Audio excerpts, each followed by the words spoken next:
Salam gənclər. Bugün kompüter şəbəkələri bölməsinə aid olan suallarla tanış olacağıq. İlk sual. Uyğunluğu müəyyən edin. Lokal şəbəkə. Nəzəriyyədən də bildiyimiz kimi lokal şəbəkə Local Area Network, yəni LAN-dır. 1. D. Qlobal şəbəkə isə Wide Area Network, yəni WAN-dır. C. Virtual özəl şəbəkə isə Virtual Private Network, yəni VPN A bəndidir. İkinci sual. Bunlardan hansı aktiv şəbəkə avadanlığı deyil?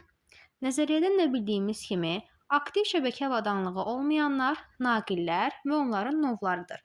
Burada doğru cavabımız D bəndidir. Üçüncü sual. Bunlardan hansı pasiv şəbəkə avadanlığı deyil? Pasiv şəbəkə avadanlığı olmayan avadanlıqlar aktiv şəbəkə avadanlıqlardır. Variantlarda isə göstərilənlərdən aktiv şəbəkə avadanlığı C bəndində göstərilib.